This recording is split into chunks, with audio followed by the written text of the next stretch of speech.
ang tagal pala bago kahiringan. Tama? Aarestuhin ka ngayon. Dahil may kaso ka. Nakakulong ka, hindi ka pa nariringgan ng side mo. Naintindihan niyo mga kapatid. Pagkatapos, magsisimula ka sa municipal trial court. Okay kayo? Pagkatapos, aakyat ka sa regional trial court. Tapos, sa Court of Appeal. Patapos, pupunta ka ron sa Supreme Court. Umaakyat po yan mga kapatid. At sabi mismo ng abogado na kausap namin, dapat daw sa 2,500 na tao, pero dapat isang abogado para ipagtanggol ka. Wala daw po tayong ganun. Kaya pala nagsisiksikan doon sa kulungan kasi puro kaso, wala namang tumibinig. Ayan. Inline po ba sa pinag-aralan natin? Yes, kailangan kang marinig. Kaya yung iba na po sa 10 taon hanggang hindi pa na wala. Amen. So, ngayon, ang ginawa ng batas, ang tawag po doon ay ADR, Alternate Dispute Resolution. Huwag na umabot sa korte, dito pa lang, mag-usap na kayo. Marinig mo. Yan po naging trabaho namin. So, ito ko na-realize, isa pala ang trabaho ko dito sa church at isa rin ang trabaho ko dito sa Diyos at bayan ng labas ng mga kapatid. So, grateful naman ako mga kapatid. Kaya yung mga ibang kapatid rin dito, pwede kong kasuhan sila pare-pareho. Yung mali sila dito, kakasuhan sila, pwede po. Hindi ko na nga lang ginagawa dahil hindi nila alam ang kanilang mga ginagawa. Mali po ang kanilang mga ginawa.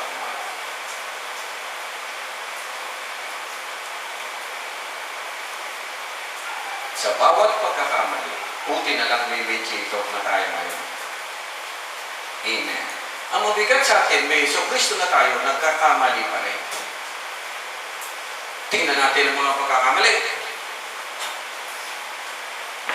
Chapter 10. Tingnan nyo, ha? Verse 1. Basahin ko sa Tagalog. Sundan po ninyo. Tingnan nyo, ha?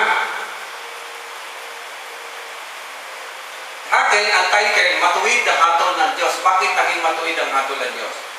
Sabi rito. Kaya nga, sino ka mang humahatol sa iba, wala kang may dalay. Therefore, thou art inexcusable, O man, whosoever thou art judges, for which thou judges another. Sino may sabi sa iyo, humatol ka?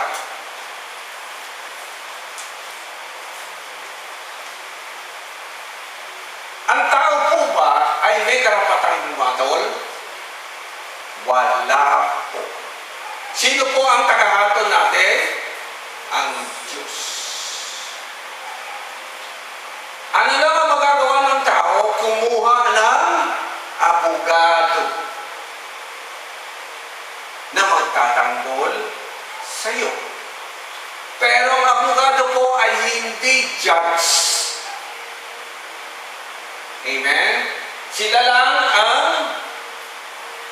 magtatanggol sa iyo. Bakit kanila ipagtatanggol? Sister Mystic, bakit may abogado? Ikaw nakakaintindi ka naman.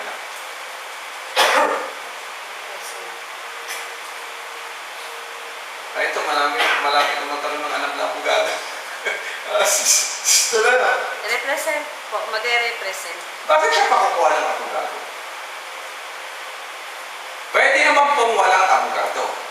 Pero sabi doon, you have the right for an attorney. May karapatan ka naman kumuha ng abogado. Bayad ka na lang. Pero pwede naman walang abogado. Kailan ka kumukuha ng abogado? Kung pwede kang hindi kumuha ng abogado kasi kaya mong ipagtanggol ang sarili mo. Pwede po. Kaya ka kumukuha ng abogado, ang problema, hindi mo alam kung paano mo ipagtatanggol ang sarili mo. Parehas kuha ng binasa natin, parehas. Ang sabi rito mga kapatid, ikaw, hatol ka ng hatol. Hatol ka ng hatol, ikaw din dapat hatulan. Yan ang sabi rito. Sa English, ang hirap intindi ng English dito eh. Ha? Kaya na sino ka mang umahatol, sa iba, wala kang may dadailan. Sapagkat sa paghatol mo sa iba, hinahatulan mo rin ang iyong sarili. Palibasa, ikaw na umahatol ay gumagawa rin iyon. Yun ang problema. Ang tinutukoy kasi, ang kausap dito ni Paul, mga Hudyo. Ano mga Hudyo? Sabi, bihasa sila sa batas ni Moses. Ang problema, ikaw, magaling kang magsabing tama ka, at yung kasama mo mali, pero sa totoo lang, ikaw din naman, hindi na naman tama, at ikaw rin naman ay mali. Eh, ba't ka umahatol? Di ka naman judge.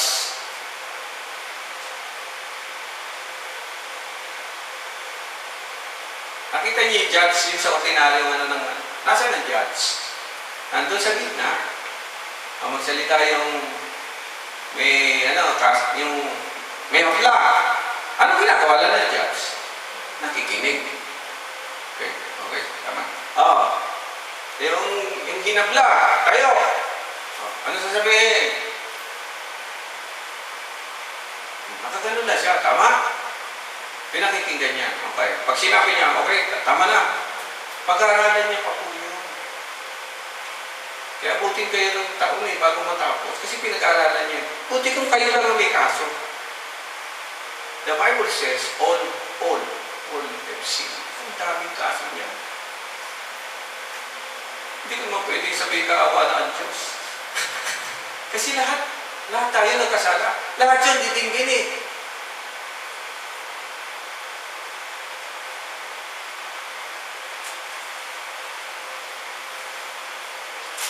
Tuwing linggo, kaya tayo narito. Pinag-aaralan natin ang batas ng Diyos. Yung iba hindi niisip na ang pastor katulad ko, iniintindi ko kayong lahat. Amen? Nagme-meditate ako. No? Idinudulo ko kayo sa Panginoong Diyos. Yung Diyos naman, ako ang pinupukpok kasi ako ang nag-ano sa inyo. Yung iba nating kapatiran, napakatitigas ng ulo. Ibinigay na lahat ang batas. Sinabi na lahat ang dapat gawin, hindi pa rin ginagawa. Naintindihan niyo? Yun ang lamang batas na huwag niyo kalilimutan ang pagtitipon. Diba? Asa sila? Wala. Ibig sabihin, lumabag na kagad sila sa batas. Kanino matcha-charge yun? Matcha-charge yun sa akin. Amen. Dahil ako ang in charge eh. O ano bang ginagawa mo dyan? Kasi alam ko kasi, nakaano lang ako sa batas eh. Sa akin na-charge yun mga kapatid. Kung kayo ay 20 problema yun. Amen. Sa isang church lang yun. Ang church, napakarami po yung milyon. Sa buong mundo, ilan ang milyon? Bilyon na po tayo ngayon. Kung lahat ng yan ay iintindihin ng Diyos, ano mangyayari? Sa Diyos, wala pong problema. Amen, mga kapatid. Kasi ang Diyos, wala po siyang limitasyon. Wala po siyang eternal po siya eh. Kahit habang buhay yan, ang didingin niya, walang problema. Tayo ang may problema. Ang problema natin, 120 years lang ang ibinigay sa atin. At sa ngayon, yun ang naisip ko, na yung 120 years, kaya pala yung ginawang ganyan na lang, ay isang maikling panahon to realize, mga kapatid, kung tayo ay naayos na natin ang sarili natin sa harapan ng Panginoong Diyos. I am 62 years old, honestly, and up to now, marami pang dapat ayusin sa buhay ko. Kayo, mga kapatid, ilan taon na kayo? Don't you realize na yung nalalabi mong taon, dapat mong tingnan kung naayos mo na yung sarili mo sa harapan ng Diyos o hindi. Walang kwenta ang trabaho, walang kwenta lahat ng kinakalinga natin. Lahat ng yan ay support lang. nang ikaw ay patuloy na mabuhay sa daigdig na ito sapagkat may kaso kang hinaharap dito. Pero hindi ganyan ang isip ng iba. Sabi ng iba, life is short, magpakasaya ka. That's a lie. Sino ang makapagbibigay patunay ng lahat ng namatay ay masaya? Ako, ang dami ko ng lahat ng namatay, isa lang ang lumalabas sa bibig. Diyos. Kahit yung nasa silya electric ka, umiiyak-iyak. May silya electric. Ano lumalabas sa bibig niya? Pagsisisi, pagtawag sa pangalan ng Diyos. Napakahirap nito mga kapatid.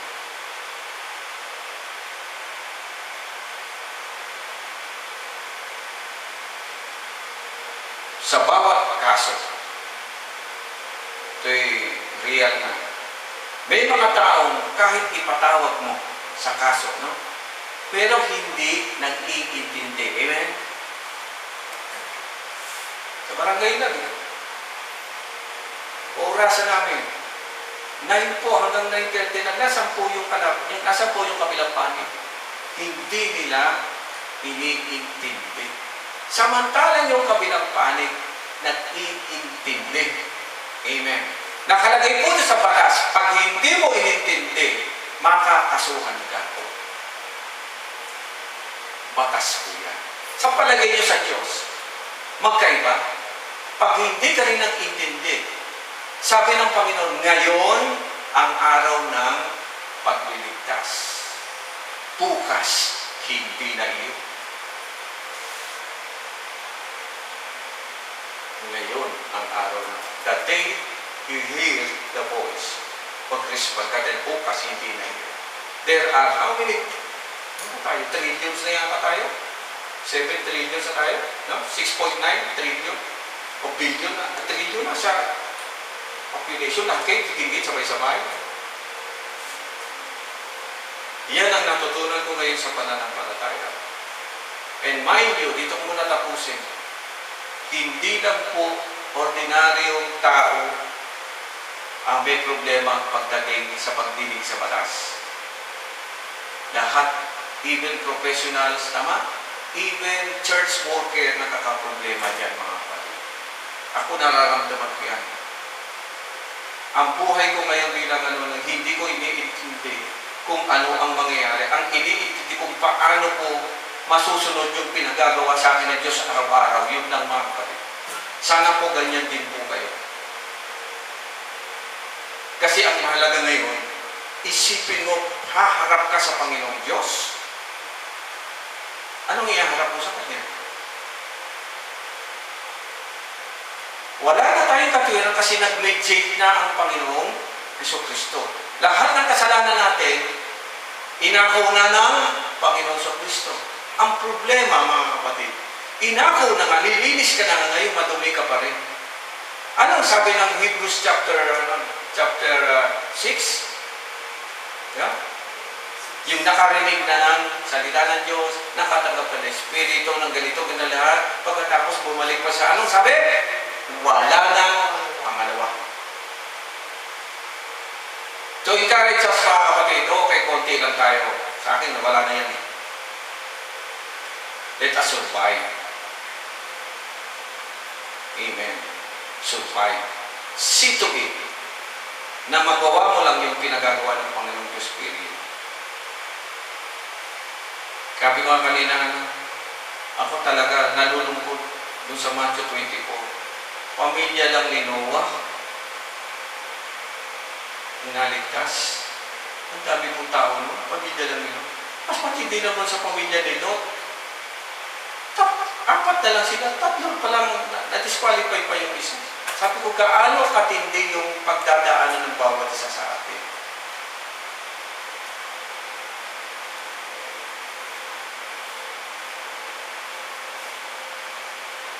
Pag-uwi natin po mga kapatid, pag-aralan mo, survivor ka ba o isa ka rin ba? Sa palagay mo palang araw babagsak ka rin.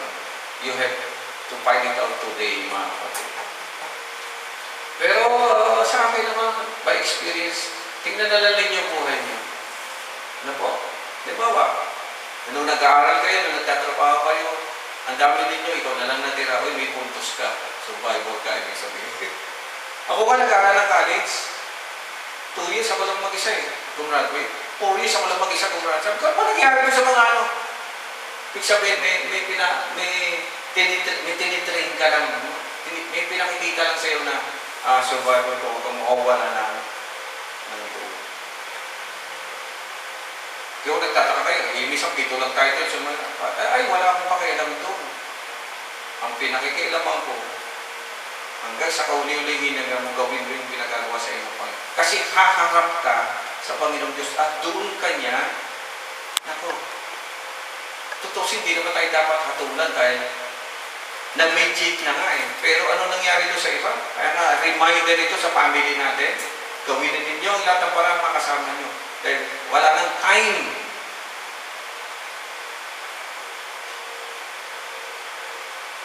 Wala na talagang time na natitira. Kaya pray na kayo ng pray sa bahay niya, Lord. Ang asawa ko, mga anak ko. Ayan na. Minsan nga, doon sa amin, sa mga kapitbahay ko, iniisa-isa ko kung sino ng mga potential. Parang wala na yata. Titignan, ay, ganito mga tao rito, parang wala na. Sabi ko, wala. Nauulit ang suloban ko mga sa atin. Sa inyo, sino kapitbahay nyo na nakikita kayo gano'n? Parang wala eh, no? Parang wala na lang eh. Parang kain na lang. Ganito na lang ginagawa. Sabi ko, nako. Darating ang time, mga kapatid. Sabi na, darating ang time, magsusulit tayo sa Panginoon. Tuloy natin. Dito natin na, sabi rito, ikaw, gagalit siya. Hatol ka ng hatol, hindi ka naman dapat tumatol. Nalalaman na, verse 2, nalalaman natin makatarungan ang hatol ng Diyos laban sa mga gumagawa niyon. Ay, makatarungan ha, kita nyo. Akala mo ba ay makakaiwas ka sa hatol ng Diyos kung hatulan mo ang gumagawa ng mga maling na gawain ginagawa mo rin? O hinahamak mo ang Diyos sapagkat siya'y napakabuti? O yung iba kasi ganyan, no? Patatawarin mo naman ng Diyos eh. Mapagpigil, hindi mo ba alam na binibigyan ka niya ng pagkakataong magsisi at magbagong buhay? Kaya napakabuti niya sa inyo. Ngunit dahil sa katigasan ng inyong ulo at ipagsisisi, pinabibigat mo ang parusang ipapataw sa iyo ng paghahayag ng puot ng Diyos sa araw ng kanyang pagkatol, sapagkat siya ang gaganti sa lahat ng tao ayon sa kanilang mga gawa. Everybody say amen. We will be judged according to what we have done. Mag-ingat tayo sa bawat araw na lumilipas. Ito nga, nabubuhay ka na ng maayos, ang dami pang tukso, ang dami pang problema, ang dami gustong magpaiwalay sa iyo. Ako tuwing magpiprista lang, palagi na lang ako binibigyan ng sakit. 3 days bago mag-ano. Okay na lang, nakakasurvive ang habi. Grabe naman. Minsan naisip ko, huwag na lang sana ako, huwag na lang maglingkod sa Panginoon. Kasi nung hindi ka naman naglilingkod, wala ka naman problema. Ngayon naglilingkod ka, puro problema dumating din. Dinidiscourage ka lang ng Panginoon. Ganun lang yung mga ko. Amen pa. Tapos, ang isa sa katangian ko talaga mga kapatid, na matagal ko nang alam, yung hindi ako kapanipaniwala. Alam ko niya mga kapatid. Wala pa ako sa Panginoon, alam ko na yun. Kada may sasabihin ko ito, wala talaga naniniwala. Tapos pinasok pa ako ng Diyos dito. Pero nung nabasa ko yung Isaiah, sabi, who shall believe? Sino bang naniwala sa aking binalita? Eh, wala nga pala. Wala ka naniwala sa Panginoon sa Kristo. Amen? Wala ka naniwala kay Noah. Walang naniwala. Eh, bakit ganun? Ang pananampalataya ba ay, kaya nga hindi po paniniwala ang pananampalataya eh. Ang pananampalataya ay katiyakan na yung inaasam mo magaganap at yung inaasahan mo ay mangyayari. We call that faith. It does not matter, maniwala sila o hindi. Wala lang. Ang malaga, sinabi mo kung anong totoo, ipanahayag mo ang tamang salita ng Panginoon Diyos. Huwag mong dagdagan, huwag mong bawasan, tapos kumilos ka at mabuhay ka ng ayon sa inuutos ng Panginoon Diyos. Yan na muna ang ating, kasi medyo malalim po ito, pero sabi nga ron, hindi tayo hatol, ano? Tayo tayo po ang hatulan. Ha?